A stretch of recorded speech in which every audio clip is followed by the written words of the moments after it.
Magandang araw po sa lahat mga boss. Muli tayo nagbabalik. This is Ray TV from Green Country Game Farm po mga bossing. So ngayon, araw ng linggo mga bossing. Kape po muna tayo. So 5:30 in the morning. So ito yung mga karaniwan at kalimitan na ginagawa natin dito sa farm. So bangon tayo ng alas 4 o 4:30. Tubig tayo ng mga alaga nating manok at pagkatapos nun, habang nagkakape, ikot-ikot tayo dito sa farm. So, by the way mga bossing, sa mga nagtatanong sa akin kung meron pa tayong available na mga crosses pulit. So, sa ngayon po mga boss, wala pa tayong available na crosses pulit. So, maybe next week, doon tayo magsisimula ng magbaba dito ng mga bagong pulit. So, ayun, sa mga nagtatanong sa akin about doon sa two-way broodstag cross, meron po ako dito mga boss, straight comb family sweater Boston. So ito po siya mga bossing at lilibot-libot tayo dito sa mga manok natin at i-check natin. So by the way, kahapon lang sila dumating, Sabado. So ngayon, do-double check natin kung may makikita tayong mga, siyempre yung may mga diferensya o matatamlay.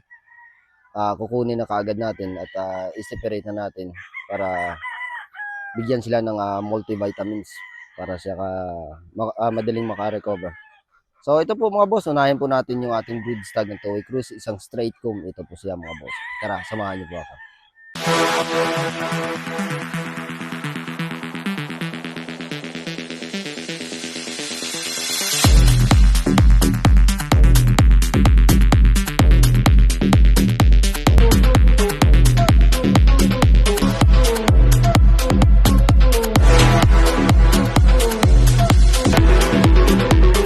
Broodstag natin na Toy Cruise. Early bird po ito mga bossing. Early bird po ito. So ayun, ikot-ikot pa tayo dito sa farm para bisitahin yung iba nating mga alaga nila. So habang nagkakape tayo, ikot-ikot muna tayo dito mga bossing. So ito naman po yung ating muff, white muff. So ito mga bossing ay isang muff na white. Ayan po. Gwapo din to ni Santa Claus. Ayan po mga bossing. Balbas.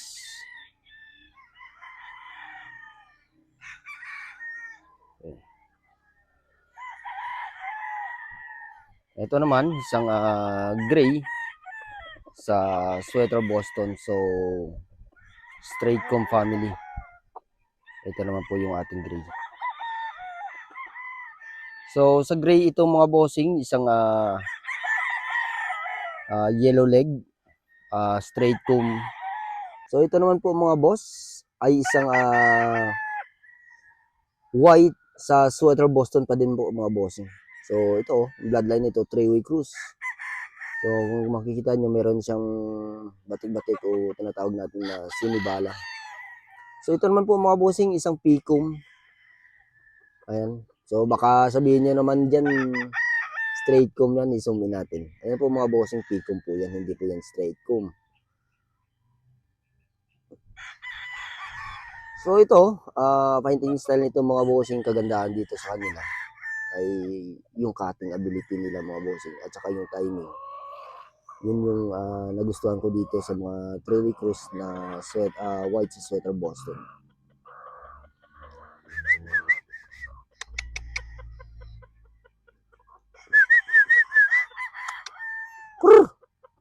Ayan. So hindi lang na muna natin ibabato kasi nakaslant po yung mapwede, hindi nakaslant yung tali. Ayan po mga bossing.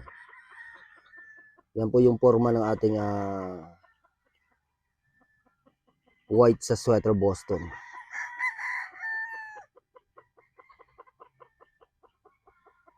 So meron pa tayo ditong balbasarado. Mga bossing, isang gray. Excuse me. Isang gray po natin. Isang yellow leg, straight comb. Ito po mga boss ay isang 3-way cross na po ito. Gray over sa sweater Boston. So meaning yung sweater Boston natin na ginamit ay yung pulit. So yung ating tandang ay gray. So Harold Brown sa sweater Boston po ito mga bossing. Ito po yung mga straight comb family naman po mga bossing. Ayan po yung ating gray.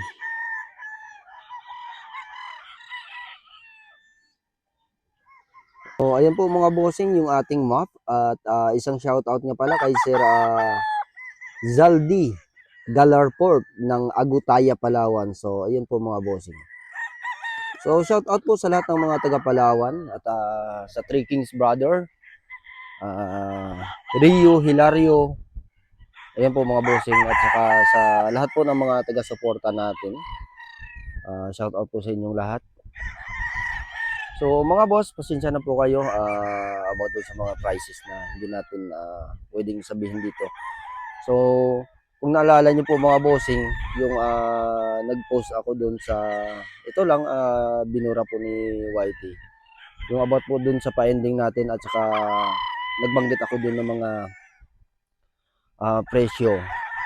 Yun po yung nagkaroon ako ng violation, kaya maraming nag-message sa akin kung bakit daw binura ko po yung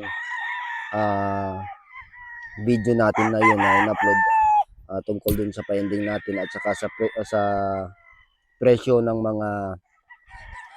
mga manok dito, at saka yung mga broodstag natin na 2-way cross na yung pinakita din mga bossing. So ayun po mga boss, pasensya na po kayo.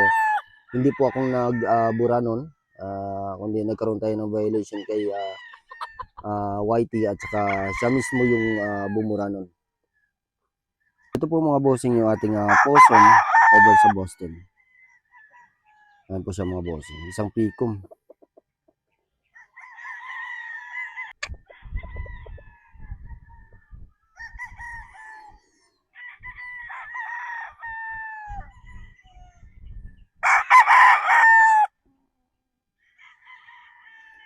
So ayan mga bossing, at iikutin ko muna ito. So titingnan ko lahat sila kung merong matamlay sa kanila o wala mga bossing. So dahil linggo ngayon, so by the way, pag linggo hindi ako nagpapakain, but sa ngayon sa ganitong ano nila na mag-ano pa sila na maka-recover, so hindi ako magpa-fasting dito. So ang ginagawa ko dito mga bossing, katulad nito sa mga bagong biyahe ng mga manok, ay halimbawa nagpapakain po ako ng 40 grams sa kanila. So ang ginagawa ko dito mga bossing, pag bagong dating sila, puro pellets muna yung pinapakain ko sa kanila, at binibigay ko 20 grams lang, at paunti-unti everyday dinadagdagan ko yan, 5 grams hanggang sa tumaas, at marating natin yung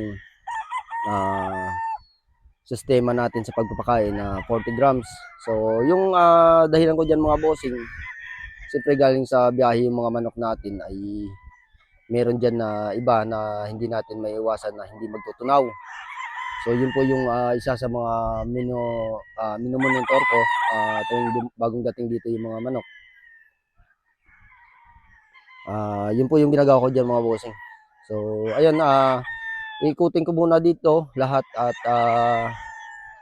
hanggang dito na lang po muna yung ating video mga bossing. Siguro sa bukas o sa ibang araw, mag-video ulit tayo ng iba pang mga battle stag na dito sa loob ng Green Country Game Farm. So sa ngayon, yun lang muna po mga bossing, at maraming salamat po sa inyong patuloy na pagsuporta sa aking munting YouTube channel. So yun po mga bossing, magandang araw po sa lahat, at have a good day mga bossing. Mag-ingat po tayong palagi.